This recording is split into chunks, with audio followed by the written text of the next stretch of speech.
identificar se eu estou realmente preparada para atender casos de ansiedade e depressão? Essa é das primeiras perguntas das 5 que nós vamos estar fazendo hoje, e a última é transformadora para você. Fica até o final para você ver isso. Bem, como que eu consigo entender se eu estou realmente preparado para atender casos de ansiedade e depressão? Eu costumo dizer isso, e às vezes pode soar estranho para vocês que estão pela primeira vez ouvindo esse tema, né, como terapeuta de ansiedade e depressão, mas pensa comigo.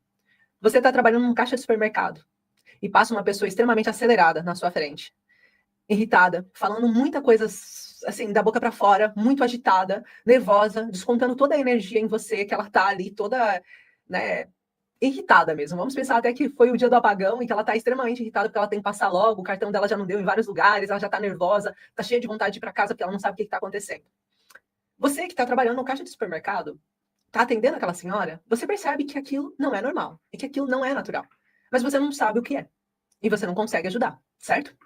O fato é que pacientes ansiosos e depressivos, eles passam na nossa vida o dia todo, né?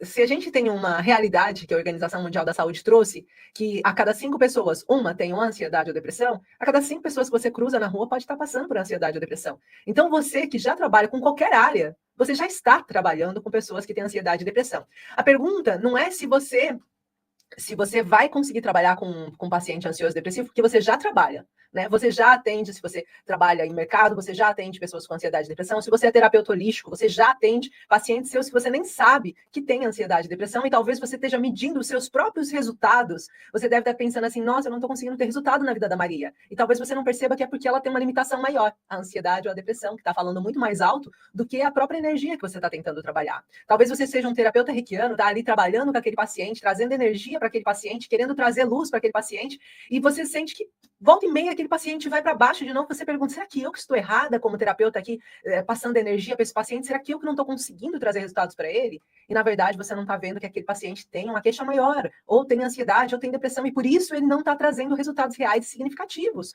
Ou seja, você não está conseguindo trazer melhorias no quadro dele. Então é muito importante a gente conseguir compreender isso e desmistificar isso logo em primeiro ponto. Ou seja, o seu paciente pode não ter uma melhora porque ele tem algo que você ainda não sabe como tratar. Então, quando você me pergunta assim, como que eu identifico se eu estou realmente preparado para atender casos de ansiedade e depressão, eu vou dar 3 coisas que são extremamente importantes você ter para você trabalhar com pacientes ansiosos e depressivos. O primeiro é vontade. Sim, você precisa ter vontade, porque é ela que vai ajudar você a permanecer no foco quando você pegar casos mais desafiadores. Quando você estiver de frente com uma situação em que você vê uma mãe que perdeu, que está no luto de um filho e que não sabe como processar aquele luto e que está com depressão já há alguns anos porque não consegue lidar com aquela dor de ter perdido um único filho. Então você precisa ter uma resiliência. E essa resiliência, ela vai ser fundo da sua vontade. Essa vontade pode ser uma vontade de ajudar o outro. Se você já tem isso naturalmente em você, você já tem a vontade de ajudar o outro, então você já sabe do que eu estou falando, e esse primeiro requisito você já cumpre.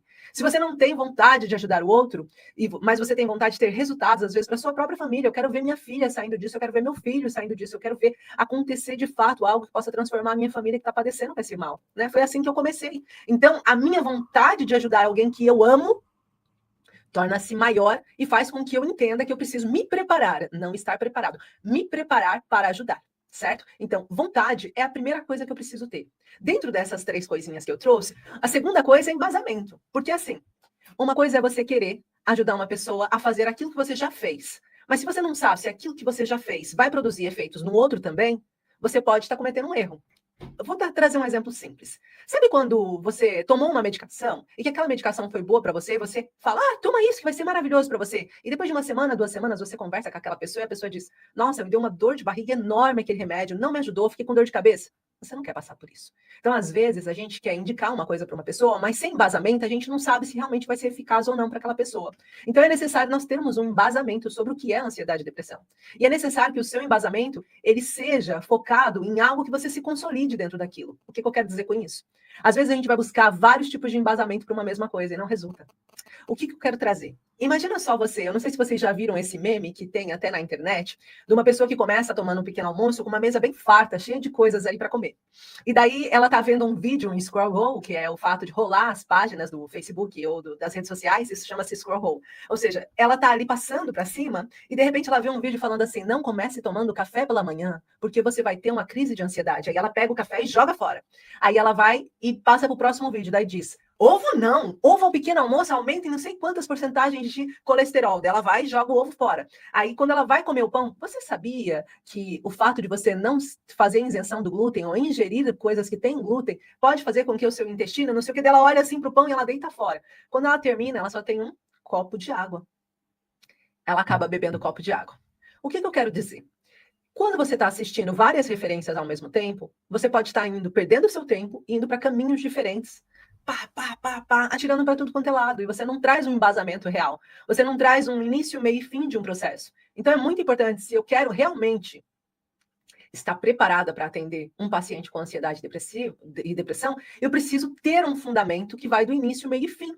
E para isso, o embasamento, ele é essencial. E é você se buscar, se conectar com uma metodologia que traga para você essa confiança e essa segurança do início ao fim. Porque imagina, vai ter aí tratamento de ansiedade e depressão à base de fármacos, vai ter que normalmente aos psiquiatras, vai ter os psicólogos, que está ligado à psicoterapia, que está ligado à conversa, a técnicas ali para fazer com que o paciente chegue a uma conclusão, que tem um tempo de processo. Vai ter os terapeutas de energia, vai ter os terapeutas holísticos, vai ter os terapeutas aromaterapeutas, vai ter os reflexologistas, vai ter os aromaterapeutas, eu já falei, os auriculoterapeutas, vai ter acupuntura, vai ter uma determinada série de coisas. E você tem que perceber o que realmente o seu paciente precisa, né? Então, quando eu fiz e fundei a técnica biomicrohertz, a terapia biomicrohertz, eu entendi que existiam 3 coisas que um paciente ansioso depressivo precisava. Ele precisa passar pela questão emocional, entender o que emocionalmente fez, porque é uma doença psicossomática, então emocionalmente foi abalada ao ponto de criar uma nova cognição, ou seja, uma memória nova cognitiva, que foi criada e desencadeada a partir daí, ou seja, mexeu na mente, e mexe também na estrutura do corpo físico dele, porque o corpo cria uma nova resposta, e isso vai trazer sintomas físicos e dores associadas. Então, quando nós conseguimos perceber isso, eu preciso ter um fundamento do início ao fim. Então, o terapeuta biomicrohertz, ele tem que olhar para essas 3 áreas, senão ele vai se perder no meio do caminho, querendo colocar outras coisas. Então, o que nós estamos trazendo aqui, querendo colocar para vocês? Que quando eu quero identificar se eu estou realmente preparado, eu tenho que saber o que eu quero levar para o paciente. E se eu só quero levar para esse paciente de uma forma assim mais leve, eu quero só levar boa energia, eu quero só melhorar o dia a dia dele, eu quero só melhorar aquele momento, talvez até uma própria massagem, eu consigo fazer uma massagem relaxante, vai ajudar. Talvez eu consiga fazer uma meditação e a meditação vai ajudar. Então, eu preciso ter essa consciência do que eu quero levar para o paciente.